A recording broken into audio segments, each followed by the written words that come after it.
دیکھو قرآن میں نا بڑے علمی نکات ہیں. قرآن کہہ رہا ہے یعتذرون الیکم اذا رجعتم الیہم لترضوا عنہم. قرآن کہہ لتعرضوا عنہم ہے لترضوا عنہم؟ کوئی حافظ نہیں بیٹھا ہوا. لترضوا عنہم فإن ترضوا عنہم فإن اللہ لا يرضى عن القوم الفاسقین. اے نبی جب آپ غزوہ تبوک سے واپس پہنچیں گے تو یہ جھوٹی قسمیں اٹھائیں گے تاکہ آپ ان سے راضی ہو جائیں, خوش ہو جائیں. اگر آپ خوش ہو بھی گئے اللہ پھر بھی خوش بولو نہیں ہوگا. دیکھو یہاں نبی کو خوش کرنے کا ثواب کیوں نہیں مل رہا؟ کیونکہ یہاں نبی کو خوش کرنے سے مقصد اللہ کو خوش کرنا نہیں ہے. تو قرآن کہہ رہے ایسی خوشی کا میں ایسی خوشی پہ خوش نہیں.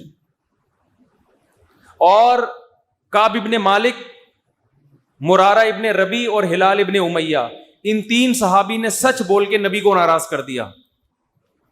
منافقین نے جھوٹ بولا نا کہ یہ عذر تھا ہم تبوک میں اس لیے نہیں آ سکے, یہ مسائل تھے. نبی عالم الغیب نہیں, آپ نے کہا چلو بھائی ایسے ہی ہوگا, آپ خوش ہو گئے ٹھیک ہے بھائی جاؤ, کوئی سزا نہیں, کچھ بھی نہیں. اللہ نے کہا آپ خوش ہیں, اللہ نہیں خوش ان سے. دوسری طرف منافقین جو مخلص صحابہ تھے تین, کعب ابن مالک, مرارہ ابن ربی, ہلال ابن امیہ, یہ تین صحابی نے سچ بولا.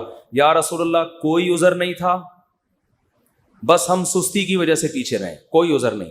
جانا چاہیے تھا, ہم پہ فرض تھا, لیکن باغ پک چکے تھے, سب کچھ تیار تھا, پھر بھی نہیں گئے, کوئی عذر نہیں ہے. سچ بولا نا, نبی غضبناک ہو گئے. نبی کیا ہو گئے؟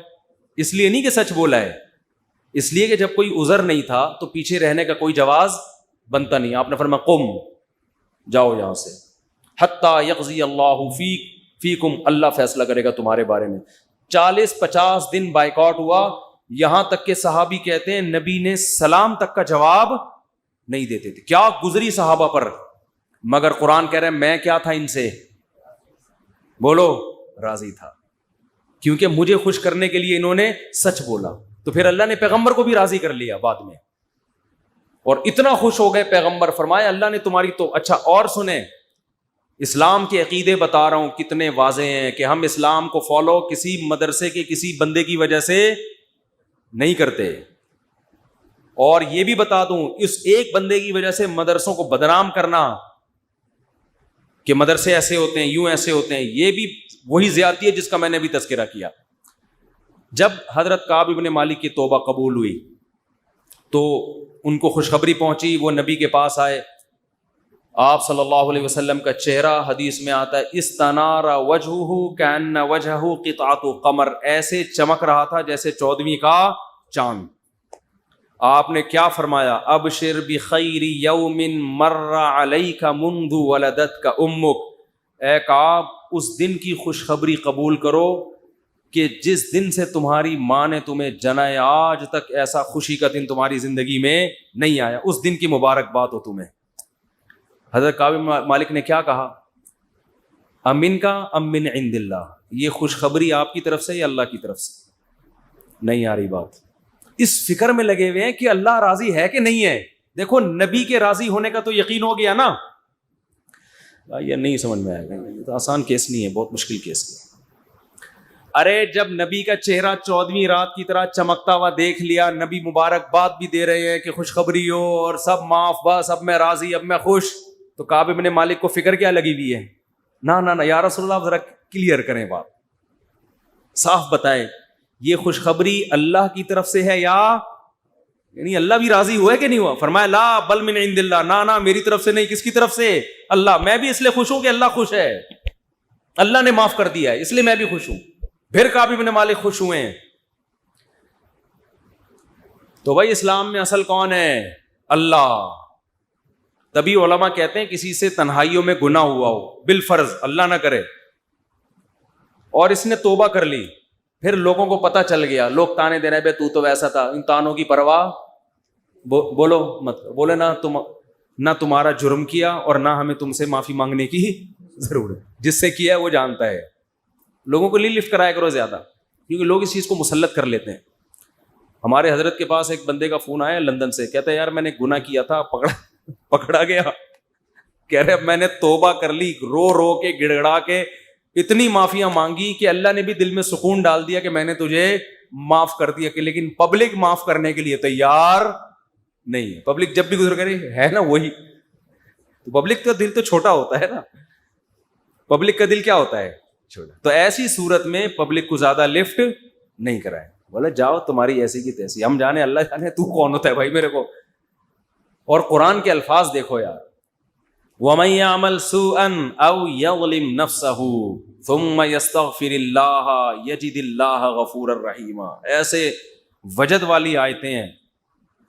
فرمایا جو بھی گناہ کرے گا, اپنی جان پہ ظلم کرے گا, ظلم ہو گیا, گناہ ہو گیا, شیطان نے بہکا دیا اس کو, غلط ہو گیا اس سے. حقوق العباد سے اس کا تعلق نہیں ہے, کیونکہ حقوق العباد میں پھر اس بندے سے بھی معافی مانگنا ضروری. کچھ جرائم ایسے ہیں جو اللہ اور بندے کے آپس کے معاملات. فرمایا پھر اس کو خیال ہوا کہ بھائی خدا تو انتقام لے گا, اور ویسے بھی غیرت کے خلاف ہے جس نے اتنے احسانات کیے اس کو ناراض کرنا. قرآن کہہ رہا ہے ثم یستغفر اللہ, پھر وہ اللہ سے کیا کرتا ہے, معافی. کیا عجیب الفاظ ہیں. اللہ نے یہ نہیں فرمایا غفارہ اللہ, اللہ اسے معاف کر دے گا, نہ نہ نہ, یہ انداز نہیں ہے, یہ اللہ اس سے انتقام نہیں لے گا. فرمایا یجید اللہ غفور الرحیم, وہ اللہ کو پائے گا, وہ دیکھے گا کہ اللہ غفور بھی ہے اور رحیم, وہ دیکھے گا اپنی آنکھوں سے. یہ ایسے ہے جیسے ہم کسی کو دعوت دیں کہ آپ ہماری دعوت پہ آؤ, آپ پوچھتے ہیں کیا کیا ملے گا. ایک طریقہ ہوتا ہے آپ بتائیں بھائی بریانی کا انتظام بھی ہے, کباب بھی ہیں, اور اللہ بھلا کرے چکن کا بھی انتظام ہے, اور کڑھائی بھی ہے, 2-4 چیزیں اور بتا دی آپ نے, تو ذہن میں رکھ کر آئے گا ٹھیک ہے بھائی یہ چیزیں ہوں گی.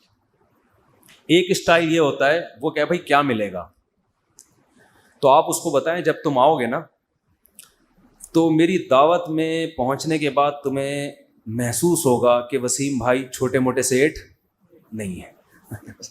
وسیم بھائی نے دعوت کی, یہ جی تم پالو گے, یہ چیز محسوس کرو گے کہ وسیم بھائی طبیعت کے تنگ, ایسا دسترخوان ہوگا, چھوڑو بریانی کباب, وہ غریبوں والی باتیں ہیں. کیا بریانی, مسالے والی بریانی, اور مفتی صاحب کے بیان سنتے رہتے الٹے الٹے, مسالے والی بریانی, چپلی کباب, کوئٹہ کی چائے. ابے بھائی چھوڑو یہ باتیں, یہ تو کہیں کھانچے مانچے میں پڑی ہوئی ہوگی. ٹھیک ہے نا, یجید تم پاؤ گے, مجھے محسوس کرو گے کہ یہ چھوٹا موٹا سیٹ نہیں ہے. دسترخوان دیکھ کے اندازہ ہو جائے گا بھائی کوئی بہت بڑا آدمی ہے. قرآن کیا کہتا ہے, جو گناہ کرے گا اور توبہ کرے گا یجید اللہ غفور الرحیم. اللہ یہ نہیں فرما رہے کہ اس کو معاف کروں گا, اللہ فرماتے ہیں جیسے کوئی بندہ دعوت پر آئے تو آپ کہو بھائی تم پاؤ گے کہ میں چھوٹا موٹا سیٹ نہیں ہوں. ہاں میں اس پہ واقعہ سنا رہا تھا کہ حضرت مولانا طارق جمیل صاحب ایک دفعہ کویت کے شہزادوں نے ان کی دعوت کی, تو اب وہ کیا تصور دماغ میں لے کے گئے ہوں گے. فرماتے ہیں میں حیران ہو گیا, اونٹ کے بچے صحیح پورے روسٹ, نہیں آئی سمجھ میں. آپ کو پتہ ہے اونٹ کا بچہ کسے کہتے ہیں؟ اونٹنی کے جو بچے ہوتے ہیں نا وہ ذبح کر کے کھال اتار کے کنووں میں پورے روسٹ چاول بھر کے دسترخوان پہ رکھے. بکرے روسٹ تو سنے ہوں گے, اونٹ روسٹ نہیں سنے ہوں گے. اب جو شہزادے ہیں ان کے لیے یہ کوئی اتنی بڑی چیز نہیں ہے, ان کی یہ بریانی ہے. ٹھیک ہے نا, ان کی بھی کیا ہے. اب ان سے اگر مولانا طارق جمیل صاحب پوچھیں شہزادوں سے جی آپ کی دعوت ہے کیا کیا ملے گا, تو ان کو غصہ آئے گا نا, نہیں آ رہی سمجھ میں یار. او بھائی ان کو غصہ آئے گا نا کہ یار ہم کویت کے شہزادے ہیں, ہماری کرنسی دیکھو, اور ہم یہاں کا تو غریب آدمی اتنا پرتکلف کھانا کھاتا ہے, اور تم شہزادوں سے پوچھ رہے ہو کھانے میں, آپ کو غم ہو رہا ہے کہ پتہ نہیں بریانی ملے گی کہ نہیں ملے گی, پتہ نہیں روٹی ہوگی کہ نہیں ہوگی. تو اگر وہ ان سے پوچھتے تو وہ جواب میں یہ تھوڑی کہتے کہ یہ بھی ہے یہ بھی ہے, وہ کہتے بھائی آ جاؤ پتہ چلے گا شہزادوں نے دعوت کی ہے. آ جاؤ گے تو پتہ کیا چلے گا, پتہ چل جائے گا کہ شہزادہ بھی کوئی نائجیریا کا نہیں ہے, کہاں کا, کویت کا, عرب شہزادہ ہے, اس کی دعوت ہے, آپ آئیں. اور ان کو پتہ چل گیا, انہوں نے بیان میں بھی بتا دیا. تو اللہ کا انداز یہی ہے, فرمایا تم سے کتنا بڑا جرم ہو جائے, کتنا بڑا جرم, یہاں تک کہ نبی نے فرمایا کہ اللہ فرماتے ہیں یا عبادی لو بلغت ذنوبک عنان السماء, تم نے گناہ کرتے کرتے کرتے کرتے زمین آسمان کے خلا کو بھر دیا، اتنے گناہ ہو گئے. ثم استغفرونی، پھر ایک دن تمہیں خیال آیا یار یہ غلط ہوا ہے، یہ نہیں ہونا چاہیے تھا. رب کو منانا چاہیے، بالآخر اس کا انجام برا ہے، گناہ کی سزا ملتی ہے. تو آپ نے ہاتھ اٹھا کے اللہ سے معافی، کسی اور کے در پہ نہیں گئے، کسی کی پرواہ بھی نہ کرو کون کیا کہہ رہا ہے، اللہ سے معافی مانگی. تو حدیث کے الفاظ کیا ہیں، قرآن کے الفاظ بھی عجیب ہے جو میں نے بتائے. قرآن کے الفاظ کے اللہ فرماتے ہیں معاف کرنا تو یہ تو ہلکی بات ہے نا، معاف کروں گا تو مطلب یہ کہ یہ بریانی ملے گی، کوفتے ملیں گے، سالن، یہ تو ہم نے بتا دیا نا. اللہ فرماتے ہیں توبہ کر کے دیکھ تو اللہ کو غفور اور رحیم پائے. غافر نہیں، راحم نہیں، غفور مبالغہ ہے. تو اللہ کو محسوس کرے گا کہ تیرا رب چھوٹا موٹا معاف کرنے والا نہیں ہے. رحیم کا مطلب بہت رحم کرنے والا ہے. اور اللہ یہ تجھے دکھائے گا کا مطلب کیا ہے، تیرے دل میں سکون پیدا ہو جائے گا کہ میرے رب نے مجھے معاف کر دیا. یہ توبہ کا پہلا انعام ملتا ہے دنیا میں، معاف بھی کرے گا اور اطمینان بھی دلا دے گا، معاف کر دیا. تعلق، وہ اطمینان کی علامت کیا ہے، اللہ سے جو تعلق ٹوٹا ہوا تھا وہ آپ کو جڑا ہوا محسوس ہوگا. گناہ کی وجہ سے جو دل میں کالک آ گئی تھی وہ کالک آپ کو ختم ہوتی ہوئی نظر آئے گی. یہاں تک علماء کہتے ہیں کہ بعض لوگ گناہ کر کے ایسی توبہ کرتے ہیں کہ گناہ سے پہلے جو اللہ کا ان سے تعلق تھا نا، گناہ کے بعد جب توبہ کی تو اس سے زیادہ اچھا تعلق پیدا ہو جاتا ہے ان کا، پہلے سے بھی زیادہ اچھا اللہ کی محبت پیدا ہو جاتی ہے. یہ تو قرآن میں، حدیث میں کیا آتا ہے کہ اگر زمین اور آسمان کے خلا کو تم نے گناہ کر کر کے پر کر دیا، ثم استغفرونی، پھر مجھ سے مغفرت طلب کرو، لغفرت، معاف کروں گا. اتنا کافی تھا نا یہ جملہ؟ یار نہیں آ رہی سمجھ میں. دیکھو اللہ یہ کہہ دیتے کہ زمین اور آسمان کے خلا کو پر کر دیا، مجھے ناراض کیا ہے نا، پبلک کے پاس جانے کی ضرورت نہیں. عیسائیوں میں پادریوں کے پاس جا کے معاف کرواتے ہیں، اتنے پیسے لے لو معاف کر دو. اللہ کہتے ہیں پادری کا کیا بگاڑا ہے تم نے؟ ناراض مجھے کیا ہے، نماز چھوڑی ہے مجھے ناراض کیا، زنا کیا مجھے ناراض کیا، انٹرنیٹ پر فحش فلمیں دیکھی مجھے ناراض کیا، یہ جو ہو رہے ہیں گناہ آج کل، کچھ بھی کیا مجھے ناراض کیا نا، آؤ میرے سامنے گڑ گڑاؤ. تو اللہ کیا کہتے ہیں، زمین اور آسمان کے خلا کو پر کر دیا، پھر مجھ سے معافی مانگو گے معاف کروں گا. کافی ہے نا، بس کر دیا معاف. آگے اللہ ایک اور جملہ بناتے ہیں، لا ابالی، کسی کی پرواہ. بولو اردو میں لفظ سمجھتے ہو، بڑا لا ابالی قسم کا آدمی ہے. سنا یہ لفظ؟ ہاں بولنے میں کچھ ٹیکس لگتا ہے. لا ابالی کہتے ہیں نا، یہ عربی کے لفظ سے آیا لا ابالی. لا کا مطلب نہیں، ابالی کا مطلب پرواہ نہیں کرتا میں کسی کی. جیسے جو آدمی کسی کی پرواہ نہیں کرے بڑا لا ابالی سا آدمی ہے. تو اللہ کیا کہتے ہیں، لا ابالی، معاف کروں گا کسی کی پرواہ نہیں. کیا مطلب؟ یہ جملہ لگانے کی کیا ضرورت تھی؟ جملہ اس لیے لگایا جا رہا ہے کہ بہت سے نیک لوگوں کو اعتراض ہو سکتا ہے، اے اللہ اتنے سارے گناہ سیکنڈوں میں معاف، یہ بات ہماری کھوپڑی میں بولو نہیں، کچھ تو تھوڑی سی ہوتی. جیسے ایک بیٹا نافرمان ہو، 20 سال باپ کو ستاتا رہے، اب باپ کو زندگی بھر ستایا اس نے، باپ نے کہا ایسی کی تیسی ہے، دیکھتا ہوں میں جائیداد سے آپ کر دوں گا، میں یہ کر دوں گا. باپ بوڑھا ہو گیا، مرنے لگا ہے بھائی، اب جائیداد کی تقسیم کا وقت آ رہا ہے، اور اب یہ گیا، اس کو پتا ہے کہ اب تو سارا معاملہ خراب، زندگی بھر ستاتا رہا. آخر میں آ کے ابا سے کہتے ہیں، ابا I am very very sorry. ابا کہتے ہیں چل جا معاف کیا. دوسرے بیٹوں کو آئے گا نا غصہ، ہے بھائی ابا یہ کیا، یہ تو آپ کے رحم دل ہونے سے ناجائز فائدہ اٹھا رہا ہے بھائی، ابھی آپ کے جانے کا وقت ہے، اور یہ آگے سوری کر کے چلا گیا. تو ابا اگر ابا ہوں گے تو آپ دوسرے بچوں کو کیا بولیں گے، باپ تم ہو یا میں ہوں؟ کیا خیال ہے، باپ تم ہو یا ٹھیک ہے تمہارا مشورہ ہے میں نے سوچ لیا. باپ بہرحال کون ہے، میں، میری مرضی، میری جائیداد ہے، میری میراث ہے، میں کسی کو بھی نہ دوں، میں صدقہ کر دوں، جاؤ. لیکن انسان کا اتنا ظرف ہوتا نہیں ہے. اب اللہ پر تو موت واقع نہیں ہوگی، لیکن انسان پر تو موت واقع ہوتی ہے، اور موت کے بعد رحمت کے چانسز ختم، توبہ کے دروازے بند. ساری زندگی گناہ کرتا کرتا اب موت سے پہلے اللہ سے کیا کہہ دیتا ہے، آئی ایم سوری، معاف کر دیں. تو اللہ کہتے ہیں کہ میں معاف کر کے آگے پہلے ہی بتا دیا کہ کسی کو اعتراض کرنے کا حق. اللہ کو پتا ہے بہت سارے لوگ آئیں گے، یا اللہ یہ کیا ہے بھائی، یہ کیا اتنے سارے گناہ ہو رہے ہیں اور اس نے معافی اور 1 سیکنڈ میں معاف، یہ تو تیری حکمت کے خلاف ہے، یہ تو مصلحت کے خلاف ہے، یہ تو یوں ہے، یہ تو ناانصافی ہے. اللہ کہتے ہیں بولنے دو، مجھے پرواہ، بولو نا. نہیں ہے، تم نے تھوڑی جہنم بنائی ہے، میں نے بنائی ہے. نافرمانی اس نے میری کی، معاف کرنے کی طاقت مجھے ہے، تو میں جس کو چاہوں معاف کروں. تمہیں کیا تکلیف ہو رہی ہے؟ تم اپنی بات کرو مجھ سے کہ تمہیں کسی جرم کے بغیر میں سزا تھوڑی دے رہا ہوں. یہ جو الفاظ ہیں نا، لا ابالی، یہ بڑے زبردست الفاظ ہیں. مجھے اس پر اکثر ایک چٹکلا یاد آتا ہے، وہ میں ہر بیان میں جب بھی اس حدیث کی تفسیر کرتا ہوں وہ سناتا ہوں کہ اس کی مثال کیسے ہے. اس کی مثال ایسے ہے، یہ جن لوگ پہلے سے بیان سن رہے ہیں انہیں یہ واقعہ سنا ہے، نئے لوگ بھی آ جاتے ہیں نا. پرانے والے اصل میں اعتراض کرتے ہیں، یار وہ گھسے پٹے قصے بار بار سنا کے نا تھک گئے ہم. تو بھائی آپ کے لیے گھسے پٹے، نئے لوگوں کے لیے کوئی مارکیٹ میں نیا آئے گا تو بتائیں گے ہم، اب آ ہی نہیں رہا. تو وہ ایک اونٹ، ایک بیل اور ایک دمبا، یہ بس واقعہ سنا کے بیان ختم کرتا ہوں، کچھ چند سوالات کے جواب دینے. اونٹ، بیل اور دمبا یہ کہیں جنگل میں سفر کے لیے نکلے، کھانا ختم، ایک گٹھری نظر آئی گھاس کی. اب تینوں میں پھڈا ہو گیا. اونٹ کہہ رہا ہے میں کھاؤں گا، بیل کہہ رہا ہے میں کھاؤں گا، دمبا کہہ رہا ہے میں کھاؤں گا.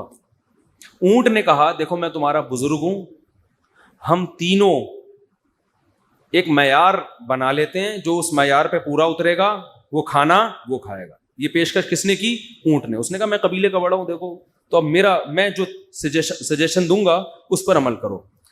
تو ہم تینوں میں سے جو اپنا سب سے پرانا ہونا ثابت کر دے گا کہ جو دنیا میں سب سے پہلے آیا ہے، وہ اس گٹھری کا مستحق ہے. اونٹ کا خیال تھا میں ہی ہوں، بزرگ ہے. لوگوں نے کہا چلو جی بزرگوں کا احترام اسلام میں ٹھیک ہے، واجب ہے. دمبے نے کہا ٹھیک ہے بھائی میں اپنا ثابت کرتا ہوں، میں بہت پرانا ہوں. انہوں نے کہا کتنا پرانا؟ انہوں نے کہا دیکھو ابراہیم علیہ السلام نے بچہ ذبح کیا، نہیں ہوا تو دمبا آ گیا. یہ روایت صحیح نہیں ہے لیکن چلو فرض کر لیتے ہیں دمبا آ گیا. اس کا مطلب میں 4000 سال سے ہوں، ابراہیم علیہ السلام کے دور میں بھی میں تھا. اونٹ چکرا گیا، اس نے بولا یہ تو پہلی گیند پہ ہی آؤٹ ہو رہا ہوں میں. تو بیل نے بولا کہ آدم علیہ السلام جب زمین پہ آئے تھے زمینداری کے لیے ٹریکٹر ایجاد نہیں ہوئے تھے، تو کچھ تو اگایا ہوگا نا. تو کھیتی باڑی کس سے کی تھی انہوں نے؟ بیل سے. اس کا مطلب میں کب سے ہوں؟ دمبا تو آؤٹ ہو گیا نا. اونٹ پریشان کہ کمبخت، اس سے پہلے تو تاریخ لکھی نہیں گئی ہے، اس سے پہلے تو تاریخ لکھی اور سجیشن بھی میری تھی. اونٹ ٹینشن میں آیا، اس نے کیا کیا، وہ گھاس کی گٹھری اٹھا کے اپنے کوہان پہ رکھی. تو دمبے نے بولا بھائی میں تو بہت پرانا ہوں. اس نے بولا مانتا ہوں، میں نے کب کہا؟ آپ بہت پرانے ہیں، میں آپ کے بعد آیا ہوں. بیل نے کہا میں تو اس سے بھی پرانا ہوں. اس نے کہا میں نے بولا کہ آپ پرانے نہیں ہیں. تو بھائی یہ پھر ہمیں دو. اس نے کہا دم ہے تو لے لو. اس نے کہا ہمت ہے تو اٹھا لو. اونٹ کے کوہان سے کون اٹھائے گا؟ چلو دفعہ یہاں سے، تمہاری ایسی کی تیسی. سجیشن بھی خود ہی دی. بولا جس میں دم ہے لے لے بھائی. چلو اس کو کہتے ہیں لا ابالی. نہیں آئی بات سمجھ میں؟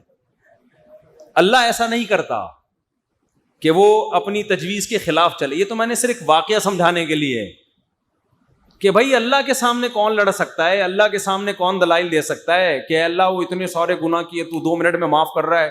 اللہ کہتے ہیں جس نے دلائل کے انبار لگانے ہیں نا، پہلے لگا کے رکھے، کتابوں میں لکھے، پورے رسالے لکھ دے. میری نظر میں اس کی کوئی ویلیو نہیں ہے، کیونکہ خدا میں ہوں تم نہیں ہو. نافرمانی میری کی ہے، تمہاری تھوڑی. تمہیں کیوں تکلیف ہو رہی ہے؟ یغفر لمن یشاء ویعذب من یشاء. جس کو چاہوں گا معاف کروں گا، جس کو چاہوں گا عذاب دوں گا. یہ اللہ نے اپنے ہاتھ میں رکھا ہے تاکہ جب کوئی گناہ کرے تو گڑ گڑائے کس کے سامنے؟ اللہ کے سامنے. ہمیں پتا ہے کہ اللہ کے سوا معاف کرنے والا کوئی بھی نہیں ہے. معافی کا اختیار اللہ کے ہاتھ میں، سزا کا اختیار اللہ کے ہاتھ میں. تو میں اس لیے کرا رہا ہوں کہ مخلوق کو زیادہ لفٹ کرانے کی ضرورت نہیں ہے. لوگ مجھے کہتے ہیں ہم سے گناہ ہو گیا، فلاں نے کہا یوں ہے یوں ہے.